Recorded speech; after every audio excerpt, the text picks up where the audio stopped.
तो भाई कल के दिन एक बार फिर से गोरों का मुंह काला कर इंडिया ने ये ऐलान कर दिया कि हमारी भैया जी पूरी तैयारी है। ये तो सिर्फ ओडीआई सीरीज थी, अब चैंपियंस ट्रॉफी की बारी है। ये बड़ी अच्छी बात कही आप। भारत और इंग्लैंड के बीच खेली गई इन 3 ओडीआई मैचों की सीरीज में कहीं पे भी ऐसा लगा ही नहीं कि भाई भारत जो ये सीरीज खेल रही है वो इंग्लैंड जैसी टीम के खिलाफ खेल रही है। ऐसा लग रहा था कि मानो जिम्बाब्वे के साथ खेल रही हो, क्योंकि एक भी ओडीआई मैच के अंदर इंग्लैंड जो है वो इंडियन टीम को इतनी सी भी टक्कर नहीं दे पाई। जितनी खुशी मुझको यहाँ पे इंडियन टीम को लेके है, उतनी ही दया मुझको यहाँ पे इंग्लैंड टीम पे भी आ रही है, क्योंकि भाई कितनी उम्मीदें थी कि मस्त मुकाबले देखने को मिलेंगे, क्लोज एनकाउंटर्स देखने को मिलेंगे, लेकिन इंग्लैंड ने कहा कि हमारे बस की नहीं है भैया। वैसे बाकी सब तो ठीक है, लेकिन मेरे को एक बात समझ में नहीं आई, जब कल के दिन रोहित शर्मा जय शाह से विनिंग ट्रॉफी कलेक्ट करने गए तो जय शाह आके रोहित शर्मा को इस तरीके से क्यों देख रहे थे? साली चलती फिरती कोकेन है, कोकेन। कसम से भाई जय शाह का ना समझ में नहीं आता है, कभी विराट कोहली को अजीबोगरीब नजरों से देखते हैं, कभी रोहित शर्मा को। देखो देखो दरिंदगी चेहरे से टपकती है, नंबर 1 का कभी ना। छी छी छी, आंखें देखो, नीयत में खोट साफ नजर आता है, हवस से भरी हुई। बाकी देखो, अगर हम इस ओडीआई सीरीज का एनालिसिस करें जिसको देखा जा रहा था चैंपियंस ट्रॉफी की एक प्रैक्टिस के तौर पे, क्योंकि इसके बाद सीधे इंडिया को चैंपियंस ट्रॉफी के मैचेस खेलने हैं, तो उस लिहाज से इंडिया के लिए ये ओडीआई सीरीज काफी अच्छी रही। मोस्ट ऑफ द प्लेयर्स यहां पे फॉर्म में दिखे, खासकर बैट्समैन ने तो बता दिया कि भाई चाहे कैसा भी टारगेट हो हम चैंपियंस ट्रॉफी में चेस करके दिखाएंगे, और अगर जरूरत पड़ी एक अच्छा टारगेट देने की तो हमारे बैट्समैन वो भी करके दिखाएंगे। वो अलग बात है कि कल का मैच शुरू होने से पहले सभी इंडियन फैंस को एक बहुत बड़ा झटका तब लगा जब भाई बीसीसीआई की तरफ से ये अनाउंसमेंट आती है कि जसप्रीत बुमराह चैंपियंस ट्रॉफी में नहीं जाएंगे, उनकी जगह टीम में हर्षित राणा जाएंगे, और साथ में एक और अनाउंसमेंट हुई कि जायसवाल की जगह वरुण चक्रवर्ती को स्क्वाड में शामिल कर लिया गया। तो ऐसे में ये कहना भी गलत नहीं होगा कि जहां हमारी बैटिंग यूनिट अच्छी खासी तगड़ी नजर आ रही है, वहीं पे जो हमारी बॉलिंग यूनिट है वो काफी कमजोर पड़ सकती है, क्योंकि मोहम्मद शामी उस तरीके के फॉर्म में नहीं चल रहे हैं, उस लय में नहीं दिख रहे हैं जैसे वो एक वक्त हुआ करते थे। और जो हमारा सबसे बड़ा बॉलर है, हमारा क्या, जो इस समय दुनिया का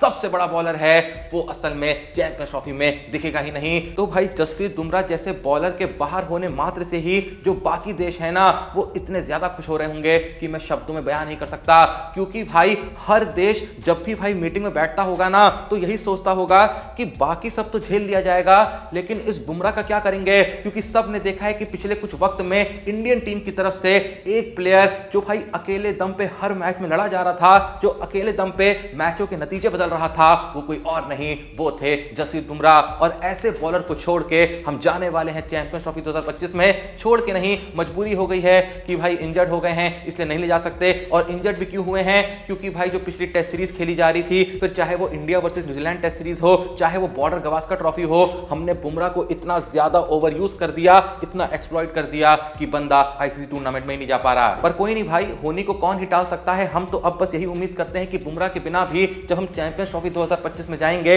वहां ऐसी परफॉर्मेंस देंगे कि लोग ये कहेंगे कि ये इंडियन टीम सिर्फ बुमराह के भरोसे नहीं बैठी है। लेकिन अब बुमराह से आगे बढ़ते हुए अगर हम इस इंडिया वर्सेस इंग्लैंड की जो 3 ओडीआई मैचों की सीरीज रही इसका थोड़ा सा एनालिसिस करें तो आखिर इस सीरीज से हमको क्या प्राप्ति हुई, हमने ऐसी क्या खोज कर दी जिसे सोच के हम खुश हो सकें। तो एक ऐसी खोज के बारे में बात करूंगा ना कि आप भी कहेंगे कि भाई अगर ये ओडीआई सीरीज नहीं होती तो शायद हमें इस बारे में पता भी नहीं चलता। आखिर ऐसी कौन सी खोज है, वीडियो को देखते रहो, तुमको सब पता चलेगा। हाँ, तो जैसा मैं कह रहा था कि अगर हम इस इंडिया वर्सेस इंग्लैंड की 3 ओडीआई मैचों की सीरीज का एनालिसिस करें तो भाई इस सीरीज में हमको एक बहुत ही बड़ी खोज मिली है, और वो खोज है कोई और नहीं, शुभमन गिल। देखो, शुभमन गिल की खोज पहले ही हो चुकी थी, लेकिन शुभमन गिल को लेके लोग बहुत ज्यादा डाइसी थे। कई लोग ये कह रहे थे कि भाई गिल को तो चैंपियंस ट्रॉफी 2025 में लेके ही नहीं जाना चाहिए था, इनका इतना खराब फॉर्म चल रहा है। थोड़ा बहुत मैंने भी सुनाया होगा, लेकिन बहुत से लोग का मानना था कि भाई गायकवाड को लेके जाओ, पर गिल ने इस ओडीआई सीरीज में साबित कर दिया कि भले ही टेस्ट में अच्छा फॉर्म नहीं चल रहा है, लेकिन ओडीआई में वो कमाल के प्लेयर हैं। इन 3 मैचों की ओडीआई सीरीज में गिल जहां पहले ओडीआई मैच में प्लेयर ऑफ द मैच बने, तीसरे ओडीआई में भी प्लेयर ऑफ द मैच बने, इस सीरीज में उन्होंने 2 अर्धशतक लगाए, 1 शतक लगाया। और भाई तुमको एक बात नहीं पता होगी कि साल 2022 के बाद से शुभमन गिल ने इंटरनेशनल क्रिकेट में सबसे ज्यादा शतक लगा रखे हैं। जो रूट और शुभमन गिल ने साथ में टोटल 13 शतक लगाए हैं, तो ये भी भाई अपने अपने आप में बहुत बड़ी बात है ना। लेकिन यार देखो, जहां हम बात कर रहे हैं इस ओडीआई सीरीज की बड़ी खोज की, तो यार खोज यहां पे सिर्फ शुभमन गिल नहीं है, खोज यहां पे श्रेयस अय्यर भी हैं। हम माना वो भी बहुत बड़े पुराने प्लेयर हैं, पर भाई देखो उनके फॉर्म को लेके भी बहुत लोगों के मन में सवाल खड़े हो रखे थे। भले ही उन्होंने साल 2024 में जहां भी डोमेस्टिक क्रिकेट खेला बवाल मचा दिया, लेकिन भाई जब तक इंटरनेशनल क्रिकेट में आके आप अपने फॉर्म की गवाही ना दो, आप सबूत ना दो, तब तक लोग आपके फॉर्म पे ना विश्वास नहीं करते हैं। तो अय्यर ने कहा कि भैया चैलेंज एक्सेप्टेड, और जैसे ही वो इस ओडीआई सीरीज में आए, पहले ओडीआई मैच में 36 पे 59 मार दिए, दूसरे में 47 पे 44 मार दिए, और तीसरे ओडीआई मैच में 64 पे 78 रन जड़ दिए। और कसम से भाई इस समय मेरे को यह सोच के हंसी आती है कि पहले ओडीआई मैच के बाद जो अय्यर ने स्टेटमेंट दिया था ना कि अगर भाई विराट कोहली पहला ओडीआई मैच खेल रहे होते तो अय्यर पहले ओडीआई मैच में दिखते नहीं, और क्या पता वो हमें इस ओडीआई सीरीज के किसी भी मैच में शायद खेलते हुए देखने को नहीं मिलते। और अगर ऐसा होता तो क्या पता चैंपियंस ट्रॉफी 2025 में भी शुरुआती मैचों में रोहित शर्मा जायसवाल के साथ आगे बढ़ सकते थे, पर फिलहाल तो जायसवाल जो है वो स्क्वाड से ही ड्रॉप कर दिए गए, शायद इसी वजह से क्योंकि अय्यर ने बता दिया कि भाई मैं हूं ना, किसी और की जरूरत ही नहीं पड़ेगी। इसके अलावा भाई कल के दिन केएल राहुल ने भी अपने फॉर्म को थोड़ा सा पकड़ा, 29 बॉलों पे 40 रन का योगदान दिया, एंड साथ में मैच खत्म होने के बाद गौतम गंभीर ने भी खुला ये ऐलान कर दिया कि केएल राहुल ही हमारे नंबर 1 विकेटकीपर हैं। उन्होंने कह दिया कि भले ही फॉर्म थोड़ा ऊपर नीचे चल रहा हो, लेकिन ऋषभ पंत को तभी चांस मिलेगा जब हमें लगेगा कि हम केएल राहुल से आगे सोचना चाहते हैं। फिलहाल हम दो विकेटकीपर बैट्समैन एक साथ नहीं खिला सकते हैं, हमको पूरा भरोसा है केएल राहुल के फॉर्म पे, उनके टैलेंट पे, तो आगे भी हम उन्हीं के साथ प्रोसीड करेंगे। और भाई देखो, हो सकता है कि केएल राहुल पहले 2 ओडीआई मैचों में उतना ना चल पाए हों, उतनी बहुत जरूरत भी नहीं पड़ रही थी उनके रनों की, लेकिन भाई एक सत्य ये भी है कि केएल राहुल की नंबर 5वीं पोजीशन पे एवरेज जो है ना ओडीआई में वो 56.47 की है, और स्ट्राइक रेट 96.36 की है। तो नंबर्स तो इस बात की गवाही खुलेआम दे रहे हैं कि राहुल जब नंबर 5th पोजीशन पे बैटिंग करने के लिए आते हैं तो कमाल की बैटिंग करते हैं। तो शायद यही रीजन है गंभीर और रोहित शर्मा उन पे भरोसा टिका रहे हैं, उम्मीद करते हैं कि केएल राहुल चैंपियंस ट्रॉफी 2025 के अंदर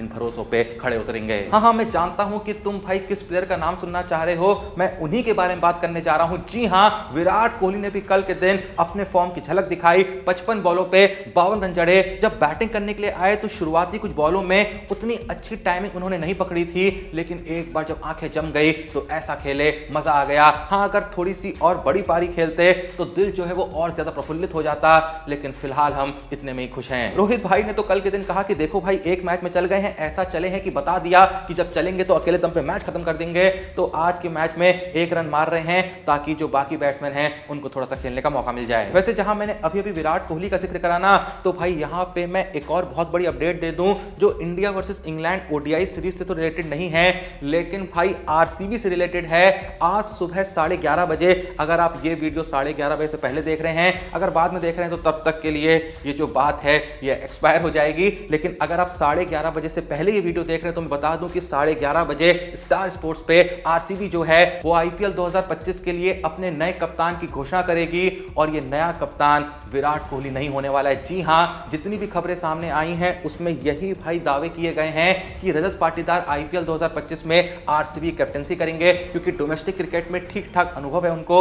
उम्मीद नहीं थी कि वो कप्तानी करेंगे, बहुत लोग कह रहे थे कि भाई विराट कोहली कप्तान बनेंगे, एबीडी विलियर्स ने तक कह दिया था कि विराट कोहली ही आईपीएल 2025 में आरसीबी कैप्टनसी संभालेंगे, लेकिन अफसोस ऐसा होने की चांसेस बहुत ही कम है। बाकी 11:30 बजने दीजिए, अपने आप पता चल जाएगा कि कोहली कप्तानी करेंगे या फिर कौन करेगा। वैसे अगर ये डिसीजन आपके हाथ में होता कि आईपीएल 2025 में आपको चुनना है आरसीबी का नया कप्तान, तो आखिर आप किसको कैप्टन बनाते? अपना जवाब कमेंट सेक्शन में जरूर बताइएगा। हम तो भैया यही चाहते कि विराट कोहली एक बार फिर से कैप्टनसी संभालते, लेकिन ऐसा होने की उम्मीदें बहुत ही कम हैं। खैर, जहां हम बात कर रहे थे India versus England ODI series की, और हमने बैट्समैनों का एनालिसिस तो कर लिया था, पर अगर बॉलर्स की बात करें तो भाई जडेजा ने तो पहले ओडीआई मैच में पूरे तरीके से साबित कर दिया कि भले ही आप उन पे कितना भी शक कर लें, लेकिन वो भाई हमेशा आपके काम आएंगे, चाहे बैटिंग की बात करें, चाहे बॉलिंग की बात करें, चाहे फील्डिंग की बात करें। हाँ, थोड़ा सा जो हमारे पेसर्स हैं उनको लेकर थोड़ी दिक्कतें बनी हुई हैं। कल के दिन अर्शदीप और हर्षित राणा ने ठीक ठाक बॉलिंग कराई, लेकिन भाई देखो, एक सच ये भी है कि ओडीआई में ये उतने अनुभवी नहीं हैं। जब चैंपियंस ट्रॉफी 2025 में बड़ी बड़ी टीमों से मुकाबला होगा तो क्या ये अच्छी परफॉर्मेंसेस वहां पे डिलीवर कर पाएंगे? ये तो जब वक्त आएगा तभी पता चलेगा। और जैसा मैंने वीडियो की शुरुआत में बता दिया था, बुमराह रूल आउट हो चुके हैं, शामी वैसे नहीं दिख रहे हैं जैसे हुआ करते थे। थे, तो हाँ पेस अटैक एक दिक्कत बन सकती है। स्पिनर्स की बात करें, कुलदीप यादव ने ठीक ठाक परफॉर्मेंस दी है, काम निकल जाएगा। जडेजा ने जैसा मैंने कहा कमाल की परफॉर्मेंस दी है, सुंदर उतना प्रभावित नहीं कर पाए। जहां बात आती है अक्षर पटेल की, उन्होंने भी काम चलाओ परफॉर्मेंस दे दी, कभी चले कभी नहीं चले, लेकिन हाँ जिस तरीके से बैटिंग बॉलिंग दोनों डिपार्टमेंट में कंट्रीब्यूट किया है तो एज अ प्लेयर तो बहुत काम आएंगे। तो बस भाई इस एनालिसिस का यहीं पे अंत करते हैं। क्या आपको लगता है कि चैंपियंस ट्रॉफी 2025 के लिए हमारी इंडियन टीम पूरे तरीके तैयार है? अगर नहीं लगता है तो कौन सी कमियां हैं जिनको दूर कर सकते हैं, कैसे दूर कर सकते हैं, ये सब कुछ अपने अपने हिसाब से कमेंट सेक्शन में जरूर बताएं। और आपके हिसाब से आरसीबी का नया कप्तान कौन होना चाहिए, इस सवाल का जवाब भी कमेंट में बता देना। बाकी वीडियो को लाइक कर दो, चैनल को सब्सक्राइब कर दो। मिलते हैं नेक्स्ट वीडियो में, तब तक के लिए जय हिंद, धन्यवाद।